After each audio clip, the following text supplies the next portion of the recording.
We're standing right here on Highway 86, and just about a mile up the road here, that's where the brunt of the tornado damage is. Sheriff Todd Hall took the media on a brief tour to get a look at some of that damage, and what you're about to see is it's just absolutely devastating. Several distribution centers are set up across North Carolina where people can come and get things like diapers, soap, dog food, canned food, anything that they might need. We were here on the scene when a person was taken to the hospital by ambulance. As you can imagine, it was quite the emotional scene out here at the Brookville Garden Apartments earlier this evening. A lot different setting right now, but here's what we know so far. Yeah, that's right, Andrea. 7 counties that are right on the fringe of the WCBI viewing area. So people living in Attala, Leake, Scott, Jasper, Neshoba, Newton, and Lauderdale counties. Governor Reeves is asking you to remain aware of the threat of the coronavirus. As you said, Mayor Howard faces 5 embezzlement charges. He told us last night in an interview that he's stunned at the charges brought against him. Birmingham police announced they believe they have found the body of 3-year-old Camille Cupcake McKinney. Police Chief Patrick Smith said remains were found in a dumpster. Breaking news out of Aberdeen. The city mayor finds himself in hot water after the state auditor's office confirms he was arrested today.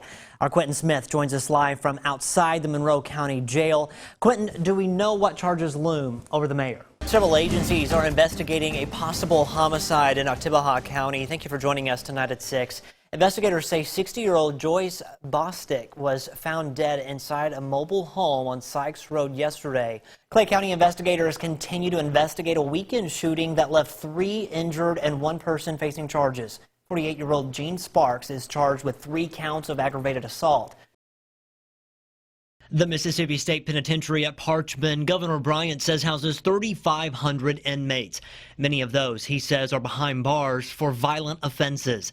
The problem, there's not enough correctional officers to keep things at bay. I've been in correctional facilities. I've worked in jails. It is not easy under the best of circumstances. There's not a state in America that won't tell you that they need more correctional officers, that they need more prisons. The riots happening inside the state's prisons, Bryant says, are gang-related.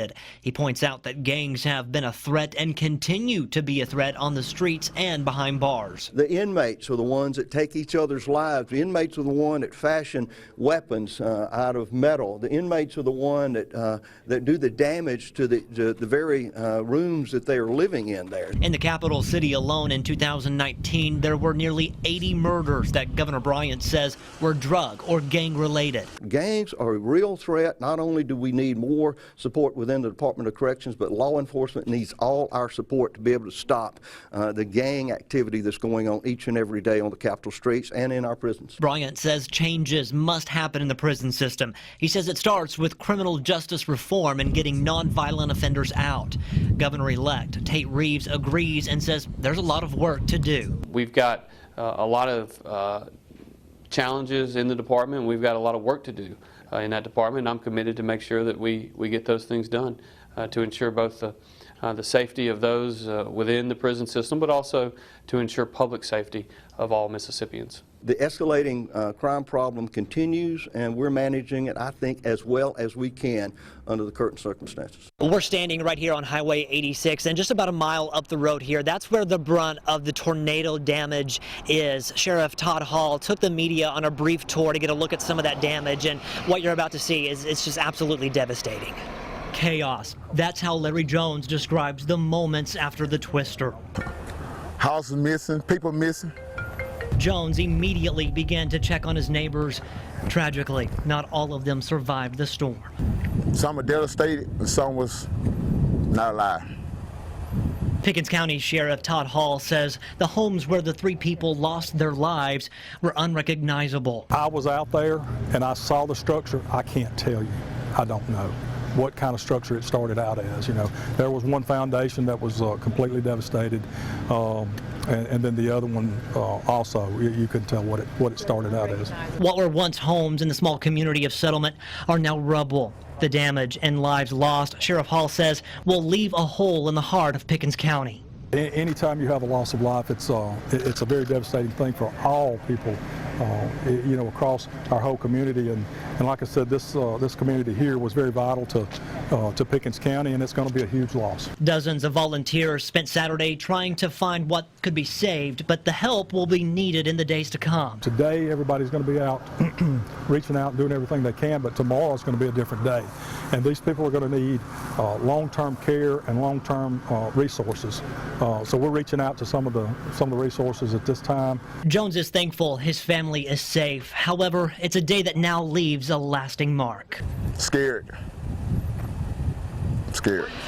And now the sheriff says that no one will be allowed in for the rest of the day. We also know that there are no shelters being open. That's because everybody that was affected, they do have some place to go. We'll, of course, continue to follow this story in the coming days. Again, 3 people tragically passed away in this storm. Reporting in Pickens County, Alabama, Scott Martin, WCBI News. I love to praise him. I love to praise his name. A gift, raw talent, whatever you want to call it, Tyson Cunningham has it, and we can't get enough. Chilly winds don't blow. I know things are tough for a lot of people. I know a lot of people are anxious, and just there's so many things going on. People losing jobs, loved ones getting sick, and just, man, it's just a lot of chaos. Using an app called Acapella, Cunningham is bringing people online sounds from the heart that has every ear tuning in. You know, it's never about me. I never want people to like, man, he's so awesome. You know, that's cool. But in the grand scheme of things, I just want people to see life as worship, you know, and just have the opportunity to plug in different opportunities where we can worship God together through song. You know, that's just one of the ways we can worship the Lord.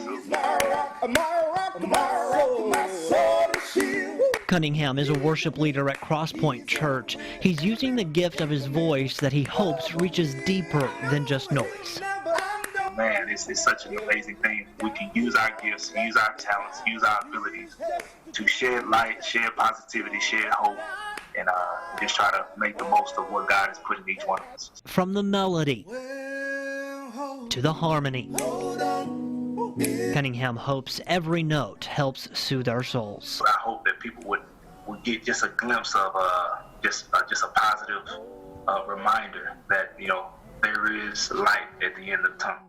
In his hand, God's got it in his hand. In his hand, in his hand, God's got us in his hand. No need to worry. In his hand, 'cause God's got us in his hand.